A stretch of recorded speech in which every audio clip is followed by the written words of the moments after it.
Evangel ministries നിങ്ങൾക്കായി അവതരിപ്പിക്കുന്ന തിരുവചനം.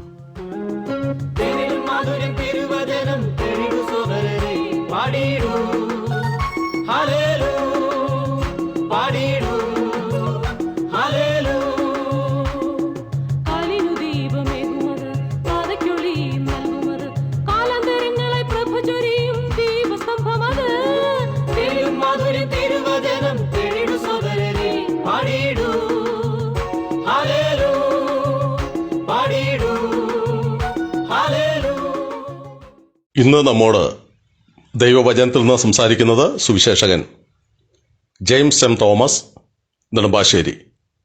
പ്രാർത്ഥനയോടെ ശ്രദ്ധിച്ചാലും. ശമൂവേലിൻ്റെ 1-ാം പുസ്തകത്തെ അധികരിച്ചുള്ള 31-ാമത്തെ എപ്പിസോഡാണ് അങ്ങ് ശ്രദ്ധിക്കുന്നത്. ഇവാഞ്ചൽ മിനിസ്ട്രീസ് ക്രമീകരിക്കുന്ന തിരുവചനം എന്ന വചന പഠന പരമ്പരയിലേക്ക് ഹാർദമായി സ്വാഗതം ചെയ്യുന്നു.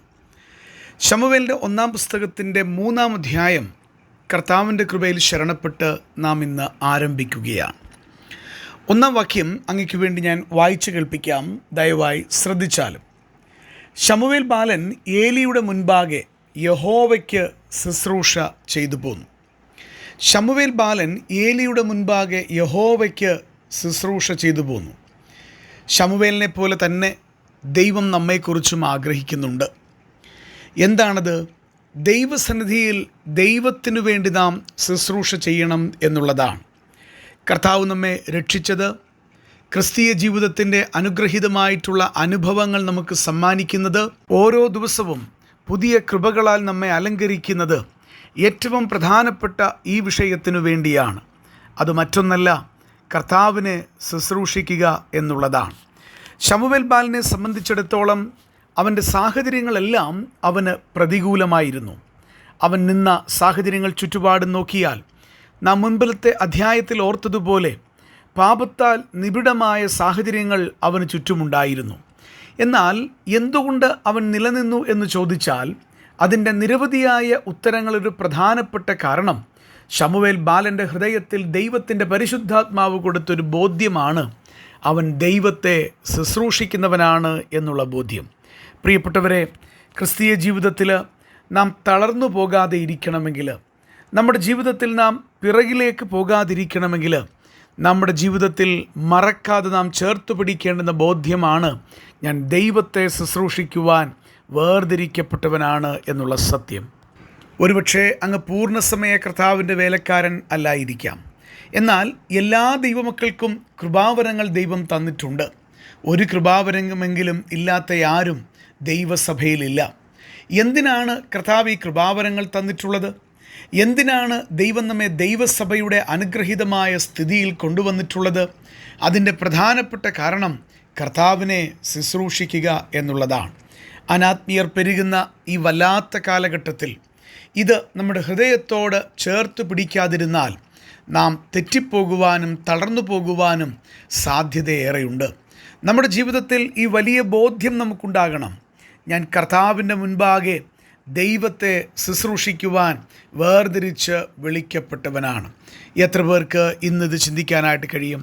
കർത്താവിൻ്റെ സന്നിധിയിൽ ഞാൻ നിൽക്കേണ്ടവനാണ്, കർത്താവിന് വേണ്ടി ഞാൻ ജീവിക്കേണ്ടവനാണ്, ഞാൻ കർത്താവിനാൽ വേർതിരിക്കപ്പെട്ടവനാണ്. അതിൻ്റെ ഏറ്റവും പ്രധാനപ്പെട്ട ലക്ഷ്യം യേശു കർത്താവിനെ ശരിയായ നിലയിൽ സേവിക്കുക, ശുശ്രൂഷിക്കുക എന്നുള്ളതാണ് എന്നുള്ളത് മറക്കരുത്. ശമൂവേൽ ബാലൻ ഏലിയുടെ മുൻപാകെ യഹോവയ്ക്ക് ശുശ്രൂഷ ചെയ്തു വന്നിരുന്ന കാലത്തിൻ്റെ പ്രത്യേകതകൾ എന്തൊക്കെയായിരുന്നു? നിരവധിയായിട്ടുള്ള വിഷയങ്ങൾ ദൈവത്തിൻ്റെ വചനത്തിൽ നമുക്ക് കണ്ടെത്തുവാനായിട്ട് കഴിയും. അതിൽ 1-ാമത്തെ കാര്യം ഞാൻ ഇങ്ങനെ പറയാനായിട്ട് ആഗ്രഹിക്കുക. 3-ാം അധ്യായം ആരംഭിക്കുമ്പോൾ 2-ാം വാക്യത്തിൽ ദൈവത്തിൻ്റെ പരിശുദ്ധാത്മാവ് ഇങ്ങനെ രേഖപ്പെടുത്തി, ആ കാലത്ത് യഹോവയുടെ വചനം ദുർലഭമായിരുന്നു, ദർശനം ഏറെയില്ലായിരുന്നു. ന്യായാധിപന്മാരുടെ കാലഘട്ടത്തിൽ പ്രവാചകന്മാരിലൂടെയുള്ള ദൈവത്തിൻ്റെ അരുളപ്പാടുകളും ദർശനങ്ങളും വ്യാപകമായി കാണുവാൻ നമുക്ക് കഴിയുന്നില്ല. അപ്പോൾ തന്നെ ദുർലഭമായ നിലയിൽ ദൈവം ഇടപെടുന്നുണ്ടായിരുന്നു.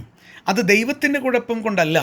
ആ കാലഘട്ടത്തിൽ ദൈവത്തിൻ്റെ ജനത്തിന് ദൈവത്തിൻ്റെ ശബ്ദം കേൾക്കുവാനുള്ള താല്പര്യക്കുറവായിരുന്നുവെന്നുള്ളത് മറക്കാതെ ഓർമ്മപ്പെടുത്തുവാൻ ഞാൻ ആഗ്രഹിക്കുക. എന്നാൽ ഇന്ന് പ്രവചനങ്ങളുടെയും ദർശനങ്ങളുടെയും ആവശ്യം ദൈവവചനത്തിൻ്റെ അടിസ്ഥാനത്തിൽ നമുക്ക് കാണുവാൻ കഴിയുന്നില്ല. കാരണം ഒരു ദൈവ പൈതലിന് അറിയേണ്ടുന്ന സകല വസ്തുതകളും ദൈവത്തിൻ്റെ വചനത്തിൽ ദൈവത്തിൻ്റെ പരിശുദ്ധാത്മാവ് നമുക്ക് രേഖപ്പെടുത്തി തന്നിട്ടുണ്ട് എന്നുള്ളതാണ്. പ്രിയപ്പെട്ടവരെ, വളരെ വ്യക്തമായി ഓർമ്മപ്പെടുത്തട്ടെ, വചനത്തിനപ്പുറത്തേക്കുള്ള വിഷയങ്ങൾ അത് ദൈവത്തിൻ്റെ കരങ്ങളിലുള്ളതാണ്. മറഞ്ഞിരിക്കുന്ന വിഷയങ്ങൾ യഹോവയ്ക്കുള്ളതാണെന്നുള്ള കാര്യം നാം എപ്പോഴും ഓർക്കേണ്ടതാണ്. നമ്മുടെ ഏറ്റവും വലിയ ഉത്തരവാദിത്തം സ്വർഗത്തിലെ ദൈവം അവിടുത്തെ വിശുദ്ധമായ വചനത്തിൽ നൽകിയിട്ടുള്ള വെളിപ്പെടുത്തി തന്നിട്ടുള്ള സത്യങ്ങൾക്ക് വിധേയപ്പെടുവാനും ദൈവത്തെ അനുസരിക്കുവാനും കഴിയണമെന്നുള്ളതാണ് കർത്താവ് ആഗ്രഹിക്കുന്നത്. നാം ഓർത്തതുപോലെ അധ്യായം 2-ാം വാക്യത്തിൽ ശമൂവേലിൻ്റെ കാലഘട്ടത്തിൻ്റെ പ്രത്യേകത, ആ കാലത്തെ യഹോവയുടെ വചനം ദുർലഭമായിരുന്നു, ദർശനം ഏറെയില്ലായിരുന്നു എന്നുള്ളതാണ്. ഇന്നത്തെ കാലഘട്ടത്തിൻ്റെ പ്രത്യേകത എന്താ? അതിൻ്റെ ദുരവസ്ഥ എന്താ? അനേകർ ദൈവത്തിൻ്റെ വചനം ശുശ്രൂഷിക്കുന്നുണ്ട്, എന്നാൽ ശരിയായ നിലയിൽ ദൈവത്തിൻ്റെ വചനം വ്യാഖ്യാനിക്കുന്നവർ അത് തുലോം ചുരുക്കമാണ് എന്നുള്ളത് കാണുവാൻ കഴിയുന്നു. ദൈവത്തോട് വിശ്വസ്തത പുലർത്താത്ത, ജനത്തെ പ്രസാദിപ്പിക്കുന്ന, കർണരസമാകുമാറ് പ്രസംഗിക്കുന്ന സമൃദ്ധിയുടെ സുവിശേഷത്തിൻ്റെയും മറ്റും ഒരു വല്ലാത്ത കാലഘട്ടത്തിലൂടെ നാം പോകുമ്പോൾ വളരെ വ്യക്തമായി ഓർമ്മപ്പെടുത്തട്ടെ, ദൈവം ഇന്നും ഇടപെടുവാൻ ആഗ്രഹിക്കുന്ന ദൈവമാണ്. സ്വർഗത്തിലെ ദൈവം ഇടപെടുന്ന ദൈവമാണ്. അത് മറക്കുവാൻ പാടുള്ളതല്ല. ശമൂവേലിൻ്റെ കാലഘട്ടത്തിലും ദൈവസന്നിധിയിൽ കാതോർത്തിരുന്നവർക്ക് ദൈവം ഇടപെടുന്ന ചരിത്രം നമുക്ക് വേദപുസ്തകത്തിൽ കാണുവാൻ കഴിയുന്നു. ഈ കാലത്തിൻ്റെ അന്ത്യത്തിൽ വന്നു നിൽക്കുന്ന നമ്മളോട് ദൈവത്തിൻ്റെ വചനം നൽകിക്കൊണ്ട് സ്വർഗത്തിലെ ദൈവം ധാരാളമായി സംസാരിക്കുന്നുണ്ട്. എന്നാൽ ശരിയായ നിലയിൽ ദൈവശബ്ദത്തിന് കാതോർക്കുവാൻ എത്ര പേർക്ക് മനസ്സുണ്ട് എന്നുള്ളത് പരിശോധിക്കപ്പെടേണ്ടുന്ന വിഷയമാണ്. നമ്മുടെ ഓരോരുത്തരുടെയും ഉത്തരവാദിത്വം നമ്മുടെ ജീവിതങ്ങളിലേക്ക് തിരിഞ്ഞു നോക്കിയിട്ട് നാം കർത്താവിൻ്റെ വചനത്തോട് വിശ്വസ്തത പുലർത്തുന്നുണ്ടോ? ദൈവത്തിൻ്റെ ശബ്ദം കേൾക്കുവാൻ ബഹളങ്ങൾ ഏറെയുള്ള ഈ ലോകത്തിൽ നാം കാതോർക്കുന്നുണ്ടോ?